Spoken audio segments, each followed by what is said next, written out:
आप देख रहे हैं खबर फास्ट, तेज खबर पैनी नजर।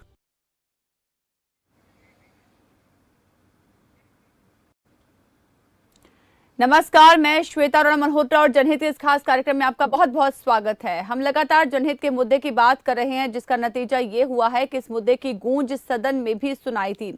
आज एक बार फिर से हमें इस मुद्दे पर बात करने की जरूरत पड़ गई है। अब आप सोच रहे होंगे कि आखिर कौन सा मुद्दा। दरअसल हम बात कर रहे हैं बेसहारा पशुओं के मुद्दे के बारे में।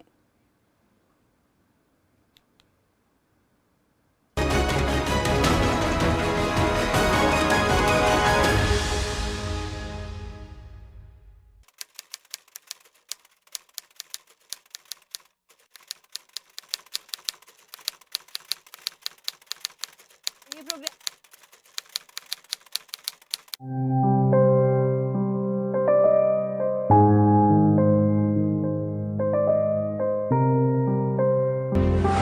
खबर फास्ट ने मुद्दा उठाया तो सदन गूंज उठा। पक्ष विपक्ष इस मुद्दे पर आमने सामने आ गया। हर किसी की जुबान पर सिर्फ एक ही बात, आखिर कब मिलेगा बेसहारा पशुओं को सहारा? आखिर कब मिलेगा सड़कों को बेसहारा पशुओं से छुटकारा? जी हाँ, सवाल बड़ा है, गंभीर भी है। इस पर बात होनी भी जरूरी है, क्योंकि सड़कों पर घूमने वाले बेसहारा पशु न सिर्फ इंसानी जिंदगी पर खतरा बनकर मंडरा रहे हैं, बल्कि उनकी जान भी खतरे में है।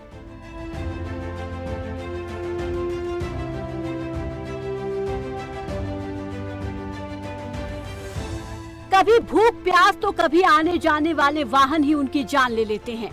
इन बेजुबान जानवरों की तरफ देखा जाए तो इनकी बेबसी भी साफ दिखाई देती है।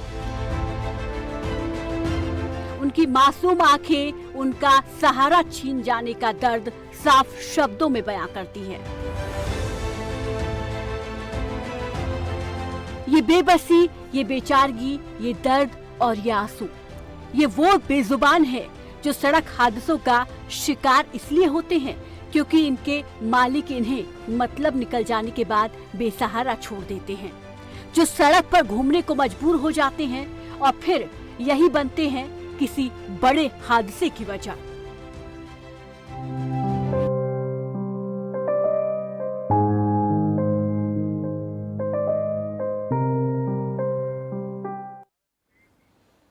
आज हमें इस मुद्दे को एक बार फिर से उठाना पड़ा, या फिर ऐसा कहें कि उठाने पर मजबूर होना पड़ा, क्योंकि ये जनता की आवाज है और खबर फास्ट शुरू से ही एक बात कहता आ रहा है कि जब तक रोड़ेंगे नहीं तब तक छोड़ेंगे नहीं। यानी जब तक जनता की समस्याओं को प्रशासन और सरकार तक नहीं पहुंचा देते, हम पीछे नहीं हटेंगे।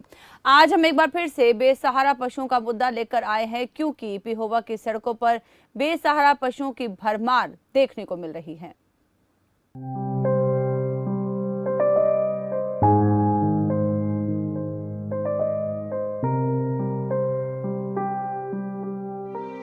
पिहोवा, ये है पिहोवा। हमारी पिहोवा की टीम यहां से जा रही थी कि अचानक हमारी टीम को रुकना पड़ा।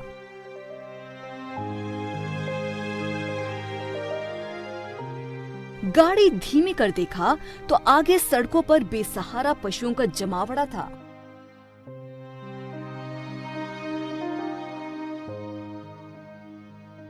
जबकि प्रशासन ये दावे कर रहा है कि सड़कों से बेसहारा पशुओं को हटा दिया गया है। गौशालाओं में उन्हें सहारा दे दिया गया है।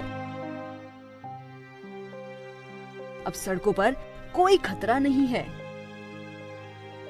और ना ही बेसहारा पशुओं की जान जोखिम में है।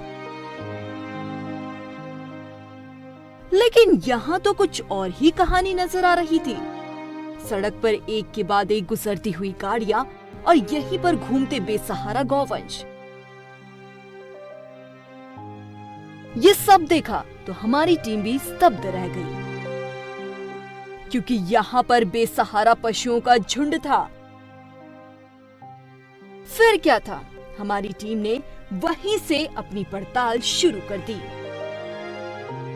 एक ऐसी पड़ताल जो बेसहारा पशुओं को लेकर थी, एक ऐसी पड़ताल जो प्रशासन की पोल खोलने के लिए काफी है। खबर फास्ट हमेशा जनहित की बात करता है। ऐसे ही जनहित का मुद्दा लेकर हम खबर फास्ट के मन से आज आए हैं बेसहारा पशुओं को लेकर, जिसकी आवाज़ खबर फास्ट हमेशा जनहित के पे उठाता रहा है और उसके बाद सदन में भी है आवाज़ गूंजी है। और उसके बाद आज हम पीवा से यहाँ से गुजर रहे थे हिसार हाईवे से, जो पीवा से हिसार हाईवे है, उस पर बाज़ार के बीचों बीच जब हम जा रहे थे हमने देखा कि यहाँ पे बेसहारा पशुओं की काफ़ी भरमार है और काफ़ी संख्या में बेसहारा पशु जो सड़क के बीचों बीच भी बैठे हैं और सड़क के साथ में भी बैठे हैं, जिससे आए दिन कोई ना कोई दुर्घटना होती रहती है। कई बार इसमें दुर्घटना में पशुओं की भी जान चली जाती है और लोगों की भी जान चली जाती है। ऐसे ही मुद्दे लेकर खबर फास्ट हमेशा जनहित के मुद्दों को लेकर लोगों के बीच आता रहता है और आज ऐसा ही मुद्दा लेकर हम लोगों के बीच आए हैं जो बेसहारा पशुओं का मुद्दा है। स्थानीय दुकानदार भी हमारे साथ हैं, उनसे भी हम जानना चाहेंगे जो बेसहारा पशु हैं, इनकी काफ़ी संख्या में भरमार है, इनको लेकर क्या क्या दुर्घटनाएँ होती रहती हैं। जी सर, क्या नाम है आपका? गुलशन शर्मा। तो जो बेसहारा पशु घूमते रहते हैं उनको लेकर आप क्या कहना चाहेंगे? यहाँ पे बहुत ज़्यादा संख्या में है। कई बार तो इतनी जाम की स्थिति है, बहुत लंबा जाम मिला, जहाँ कई बार मोटरसाइकिल स्कूल भी आती है, चोट पेट भी बहुत आदमियों को लग जाती है। तो सरकार को इसके लेकर आप क्या मांग करना चाहेंगे? सरकार को चाहिए इनको उचित स्थान में, गौशाला में या कहीं पे भी इनको उचित प्रबंध किया जाएगा। पीओ से कैमरामैन रोहित के साथ जसविंदर सिंह राज, खबर।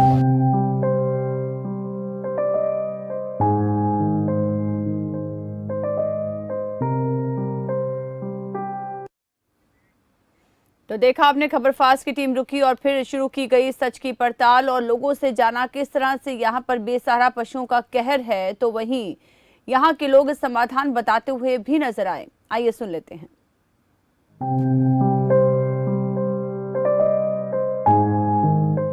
खबर फर्स्ट हमेशा जनहित की बात करता है और जनहित के मुद्दों को उठाता है। ऐसा ही मुद्दा आज हम लेके आए हैं पेवा से, जो है सुमुगा। तो पशु जो घूमते रहते हैं सारा दिन, तो उनसे बड़ी बड़ी दुर्घटनाएं हो जाती हैं और जो है कई बार ऐसा देखना कि इनमें जो पशु हैं उनकी भी जान चली जाती है और लोगों की भी जान चली जाती है। इसी मुद्दे को लेकर आज हम यहाँ पे आए हैं और हमारे साथ यहाँ गौ रक्षा दल के मेंबर हैं सोनू गोयल, हमारे साथ खड़े हैं, उनसे भी हम जानना चाहेंगे। जी सर, क्या कहना चाहेंगे आप? जो हमारी पेवा नगरी में लवारिस गायें घूमती हैं और जो लोग गाँव से दूध पीकर गायें शहर में छोड़ जाते हैं, उन गायों से रात के समय काफ़ी दुर्घटनाएं होती हैं, जिससे गौएं चोटिलग्रस्त हो जाती हैं। उसके साथ साथ गायों को तो नुकसान होता ही है, इससे आम आदमी भी घायल हो जाता है और गायें भी घायल हो जाती है। मेरा सरकार से अनुरोध है कि इस बचाव के लिए अधिक से अधिक गौशालाएँ बनाई जाए और ज़्यादा नहीं तो 10 गाँवों के पीछे एक गौशालाएँ बनाई जाएँ और जितनी भी हमारे शहर में या गांव में प्राइवेट डेयरी हैं, इन सभी डेयरियों का रजिस्ट्रेशन और पंजीकरण करवाया जाए, ताकि ये डेयरियाँ जो बछड़े और दूध ना देने वाली गायें सड़कों पर छोड़ जाते हैं, और इससे एक तो गायों की संख्या में कमी होगी और आम आदमी और गायें भी दुर्घटना बचाव होगा। और पंजीकरण गायें जिस टाइम मौके पर डेयरी में नहीं मिलेंगी तो, और सरकार से मेरा अनुरोध है कि ज़्यादा से ज़्यादा गौशालाएँ बढ़ाई जाएं, क्योंकि जो मौजूदा गौशालाएँ हैं वो काफ़ी लोड है, उनमें कम से कम 10 गाँव के पीछे एक गौशाला तो बड़ी गौशालाएँ बनाई जाएं। तो ये थे हमारे साथ गौ रक्षा दल के जो सदस्य हैं सोनू गोयल, इन्होंने अपनी समस्याएं बताई कि इन्होंने सरकार से काफ़ी बार मांगे भी की हैं। और भी सदस्य हमारे साथ हैं, उनसे भी हम जानना चाहेंगे कि जो ये जनहित की जो समस्या है गौओं की, जो बहुत बड़ी समस्या है, जिससे काफ़ी बार देखा गया है कि ये दुर्घटनाएँ हो जाती हैं जिसमें काफ़ी लोगों की जान भी जा चुकी है। हम उन लोगों से भी बात कराएँगे और हमारे साथ अभी भी यहाँ पर अरुण जी, उनसे हम बात करना चाहेंगे। जी, सबसे पहले तो मैं खबर फास्ट का धन्यवाद करना चाह रहा हूँ कि इस मुद्दे को उन्होंने जागरूकता से उठाया है अपने चैनल के माध्यम से। पहले तो ये जो गऊ की समस्या है हमारे पेहवे की मेन समस्या है जो बहुत दिनों से चली आ रही है। इसकी वजह से क्या है कि इससे एक्सीडेंट का भी खतरा रहता है, आम पब्लिक भी परेशान है और कई बार गौ माताओं को भी चोट लगने की संभावना बहुत ज़्यादा रहती है। तो क्या आप सरकार से क्या मांग करते हैं, प्रशासन से क्या मांग करते हैं कि इनके लिए कुछ निश्चित जगह बनाई जाए, क्या किया जाए इनके लिए? देखिए, मेरी प्रशासन से भी और सरकार से भी दोनों से अनुरोध है कि जो ये लावारिस गौएं सड़कों पे घूमती है उनको ज़्यादा से ज़्यादा गौशाला में स्पेस दिया जाए। अगर वहाँ किसी कारणवश जगह कम है तो नई गौशाला का उद्घाटन किया जाए या फिर ऐसी कोई व्यवस्था ज़रूर की जाए कि वहाँ पे इनका मैनेजमेंट प्रॉपर वे से हो सके। जी बिल्कुल। तो ये थे हमारे साथ अरुण जो समाज सेवी हैं। इन्होंने बताया कि जो गौएं हैं उनके लिए कोई ऐसी निश्चित जगह की जाए या फिर उनको गौशाला में रखा जाए। लोग भी जो दुर्घटना जो होती हैं इनकी वजह से वो दुर्घटना भी रोकी जा सके। तो इसी आज मुद्दे को लेकर हमारे साथ और भी लोग हैं, उनसे भी हम जानना बात करना चाहेंगे कि जो शाम का समय होता है, जो गौएं होती हैं जो दिन में वो शहर में रहती हैं और शाम के समय जो आसपास के जो खेत होते हैं उन खेतों के अंदर ये चली जाती हैं और किसान की पूरी फसल को ये बर्बाद कर देते हैं। और भी किसान हमारे साथ मौजूद हैं, उनसे भी हम जानना चाहेंगे, बात करना चाहेंगे कि जो पशुओं की भरमार है इसको कैसे रोका जा सके और ये सरकार इनके लिए क्या कर सकती है। पशु जितने भी हैं ये सारा झुंड जो है वो इकट्ठा रात के टाइम पर शाम को पड़ जाती है तो उस वक्त ये निकलते हैं, फसलों को बर्बाद करते हैं। इनमें से कई ऐसे बड़े बड़े सांड भी हैं, बड़े बड़े जो मारते भी हैं, वो आदमी से डरते भी नहीं हैं। इसलिए हमारी बेनती सरकार से ये है कि इनको कहीं गौशाला में रखा जाए या कहीं कोई और बंदोबस्त किया जाए। ये बहुत नुकसान करते हैं। जहाँ जब 10-15 डंगर पशु बढ़ जाएंगे तो फिर तो बड़ा बुरा हाल हो जाएगा, बहुत बुरा हाल है। आजकल नाली चल रही है, कणक जो है निसर रही है, उसके ऊपर मिद रहे हैं, पूरा ये नुकसान कर रहे हैं। एक बार पशु निकल जाए बीच में से तो कितना ही फर्क पड़ जाएगा। हमारी रिक्वेस्ट यही है कि सरकार को कि इसका कोई बंदोबस्त करें और इनको गौशाला में भेजें या कहीं और कोई बंदोबस्त करें। बहुत तंग हैं हम।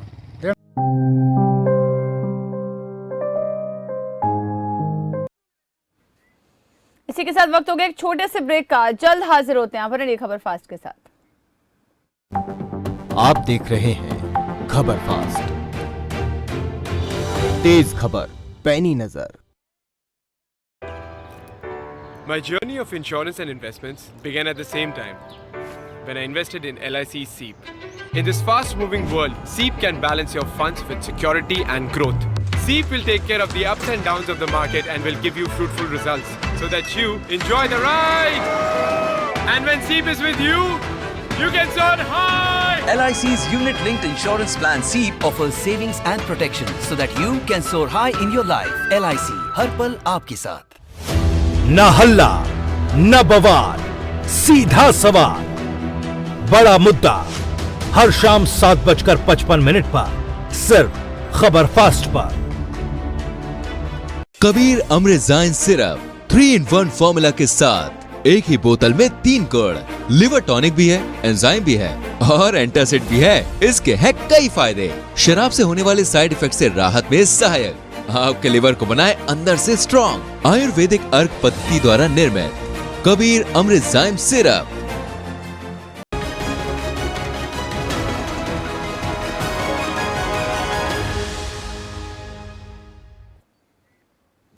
ब्रेक के बाद आपका स्वागत है। ब्रेक से पहले देखा आपने कि इन बेसहारा पशुओं की सुध लेने वाला कोई नहीं है। हमारी पिहोवा टीम लगातार इस मुद्दे को लेकर लोगों से बातचीत कर रही है और खबर फास्ट के कैमरे के सामने लोग इस समस्या को लगातार बताते हुए नजर भी आ रहे हैं।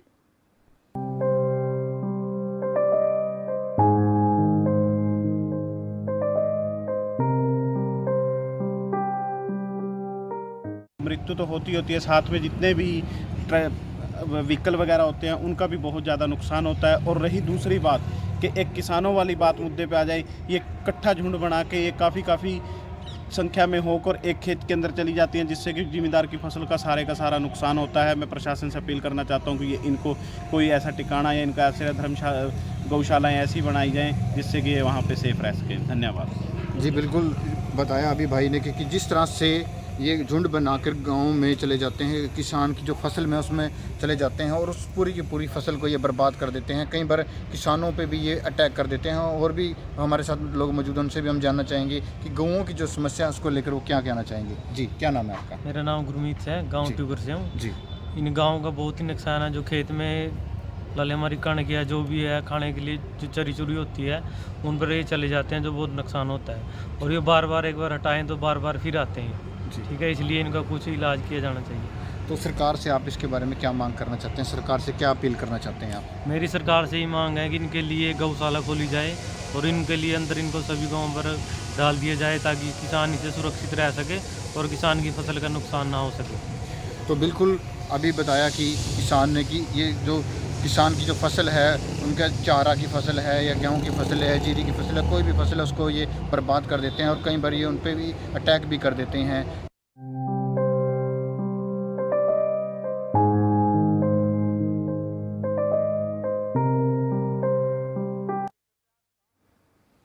तो देखा आपने, बेसहारा पशुओं के मुद्दे को लगातार हम उठा रहे हैं। हमने सड़कों पर घूमने वाले बेसहारा पशुओं का मुद्दा अक्टूबर 2021 में उठाया और तब तक इस मुद्दे पर बात करते रहे, सवाल पूछते रहे, जब तक कि प्रशासन अलर्ट नहीं हो गया, जिसका नतीजा ये हुआ कि खबर फास्ट की खबर का बड़ा असर देखने को मिला। सदन इसी मुद्दे से गूंज उठा।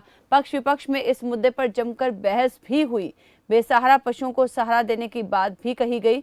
इस मुद्दे पर खुद पशुपालन एवं डेयरी मंत्री जेपी दलाल ने स्पष्ट किया कि अब बेसहारा पशु सड़कों पर नहीं घूमेंगे। चलिए, सदन में जो बातचीत कही गई थी उस पर भी आपको एक दिखा देते हैं कि क्या कुछ बातचीत हुई थी।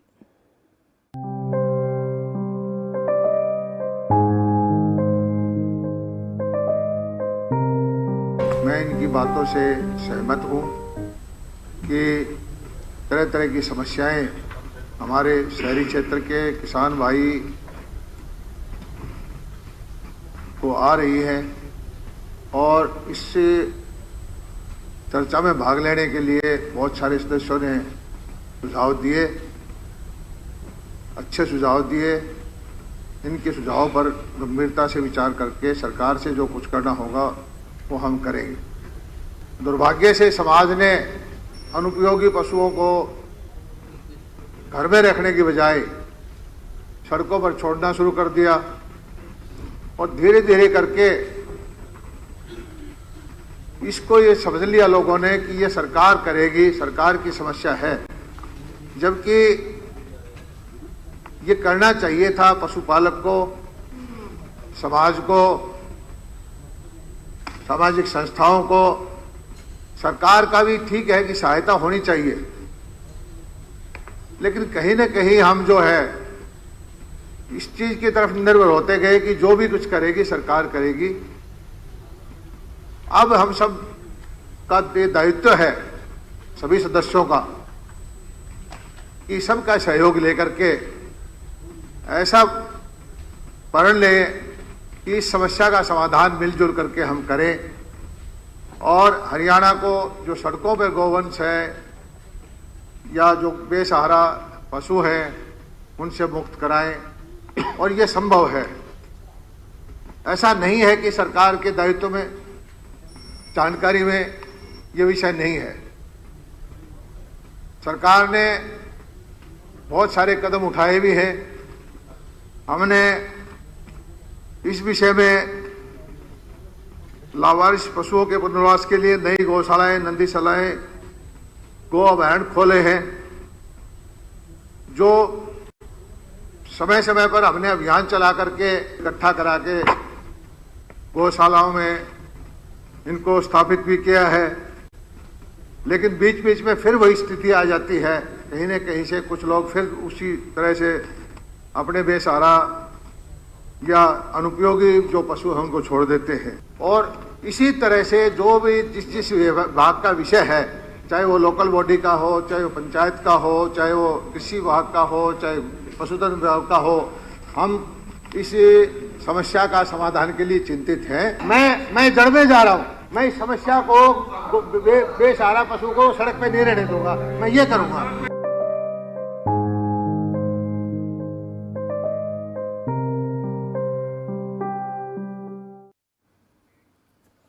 तो बेसहारा पशुओं से जनता परेशान है। एक्सीडेंट जैसी जानलेवा घटनाएं बढ़ती जा रही हैं। सरकार योजनाएं तो बनाती है, आए दिन आई तस्वीरों को देखकर ये साफ तौर पर कहा जा सकता है कि प्रशासन उन योजनाओं को सार्थक करने में नाकाम साबित हो रही है। जनता की परेशानी या तो प्रशासन को दिखाई नहीं दे रही या फिर प्रशासन और अधिकारी जानबूझकर इसे अनदेखा कर रहे हैं। ग्राफिक्स के जरिए आपको बताते हैं कि बेसहारा पशुओं को सड़क से हटाने के लिए कौन कौन सी योजनाएं चलाई जा रही हैं।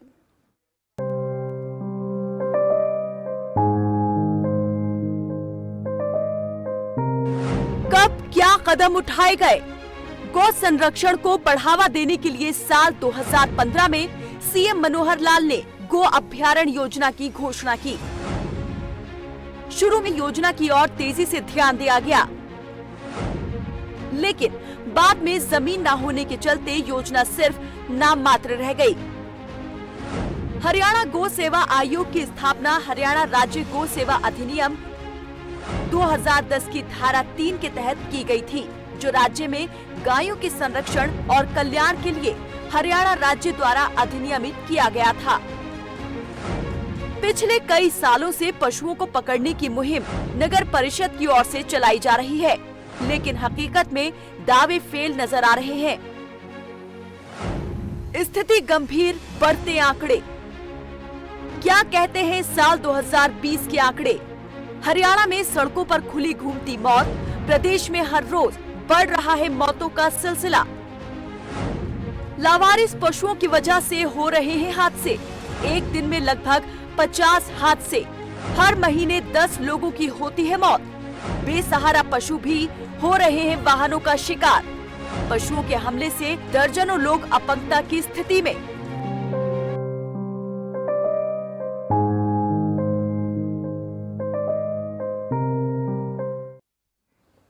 तो हरियाणा में ये स्थिति तब है जब प्रदेश में 578 गौशालाएं, 18 पुलिस इंस्पेक्टर के साथ साथ 332 पुलिसकर्मियों का सुरक्षा दस्ता और प्रदेश को बेसहारा पशु मुक्त अभियान चलाने वाला गौ सेवा आयोग और बड़ा प्रशासनिक अमला मौजूद है। और प्रदेश को 15 अगस्त 2018 और 26 जनवरी 2019 को बेसहारा पशु मुक्त राज्य घोषित किया जा चुका है।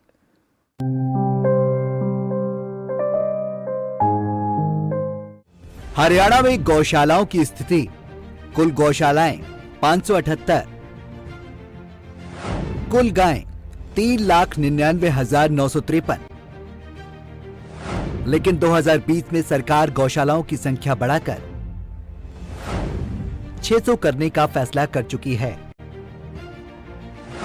किस जिले में कितनी गौशालाएं? सिरसा जिले में 118 गौशालाएं, 45,280 पशुधन। फतेहाबाद जिले में 60 गौशालाएं, 33,158 पशुधन। अंबाला जिले में 10 गौशालाएं, 5,413 पशुधन। भिवानी 31 गौशालाएं, 19,923 पशुधन। चरखी दादरी 13 गौशालाएं, 4,770 पशुधन। फरीदाबाद जिले में 7 गौशालाएं, 4,568 पशुधन।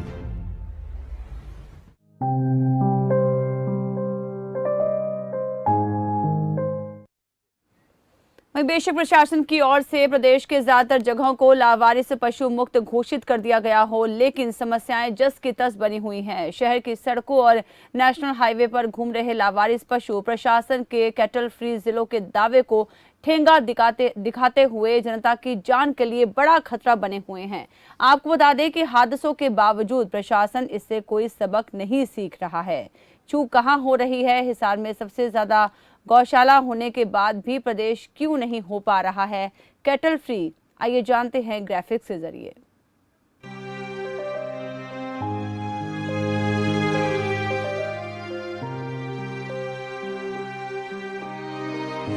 जी का जंजाल बने लावारिस पशु।